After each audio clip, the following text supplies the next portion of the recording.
वो व्यक्ति जिसका हृदय हर प्राणी मात्र के प्रति करुणा से पिघलता है, उसे जरूरत क्या है किसी ज्ञान की, मुक्ति की, सर के ऊपर जटाजूट रखने की और अपने शरीर पर राख मलने की।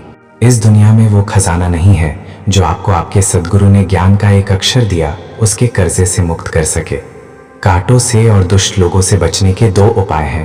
पैर में जूते पहनो और उन्हें इतना शर्मसार करो कि वो अपना सर उठा ना सके और आपसे दूर रहें। जो अस्वच्छ कपड़े पहनता है, जिसके दांत साफ नहीं, जो बहुत खाता है, जो कठोर शब्द बोलता है, जो सूर्योदय के बाद उठता है, उसका कितना भी बड़ा व्यक्तित्व क्यों ना हो, वह लक्ष्मी की कृपा से वंचित रह जाएगा। जब व्यक्ति दौलत खोता है तो उसके मित्र, पत्नी, नौकर, संबंधी उसे छोड़कर चले जाते हैं, और जब वह दौलत वापस हासिल करता है तो ये सब लौट आते हैं। इसीलिए दौलत ही सबसे अच्छा रिश्तेदार है।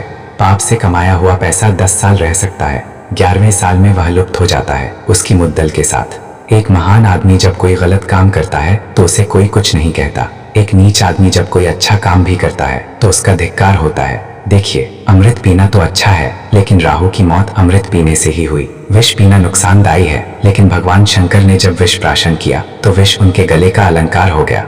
एक सच्चा भोजन वो है जो ब्राह्मण को देने के बाद शेष है। प्रेम वह सत्य है जो दूसरों को दिया जाता है, खुद से जो प्रेम होता है वो नहीं।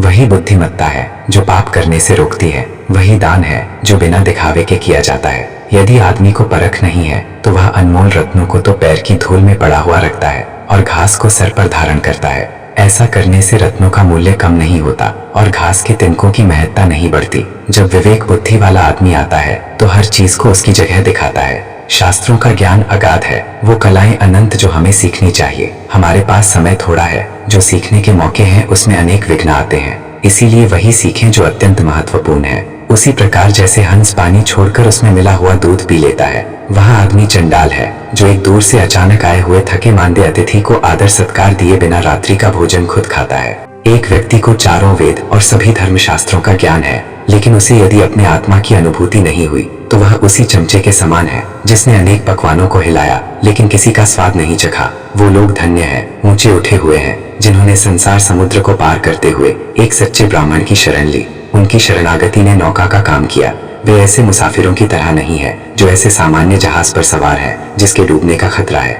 चंद्रमा जो अमृत से लबालब है और जो औषधियों की देवता माना जाता है, जो अमृत के समान अमर और दैदीप्यमान है, उसका क्या हश्र होता है जब वह सूर्य के घर जाता है, अर्थात दिन में दिखाई देता है। तो क्या एक सामान्य आदमी दूसरे के घर जाकर लघुता को नहीं प्राप्त होगा? ये मधुमक्खी जो कमल की नाजुक पंखुड़ियों में बैठकर उसके मीठे मधु का पान करती थी, वो अब एक सामान्य कुटज के फूल पर अपना ताव मारती है, क्योंकि वह ऐसे देश में आ गई है जहाँ कमल है ही नहीं। उसे कुटज के पराग ही अच्छे लगते हैं। हे भगवान विष्णु, मेरे स्वामी, मैं ब्राह्मणों के घर में इसीलिए नहीं रहती क्योंकि अगस्त्य ऋषि ने गुस्से में समुद्र को, जो मेरे पिता हैं, पी लिया। भृगु मुनि ने आपकी छाती पर लात मारी।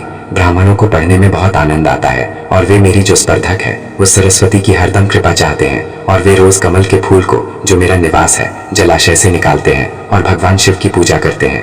दुनिया में बांधने के ऐसे अनेक तरीके हैं जिससे व्यक्ति को प्रभाव में लाया जा सकता है और नियंत्रित किया जा सकता है। सबसे मजबूत बंधन प्रेम का है। इसका उदाहरण वह मधुमक्खी है जो लकड़ी को छेद सकती है लेकिन फूल की पंखुड़ियों को छेदना पसंद नहीं करती, चाहे उसकी जान चली जाए। चंदन कट जाने पर भी अपनी महक नहीं छोड़ते, हाथी बुढ़ा होने पर भी अपनी लीला नहीं छोड़ता, गन्ना निचोड़े जाने पर भी अपनी मिठास नहीं छोड़ता। उसी प्रकार ऊंचे कुल में पैदा हुआ व्यक्ति अपने उन्नत गुणों को नहीं छोड़ता, भले ही उसे कितनी भी गरीबी में क्यों ना बसर करना पड़े।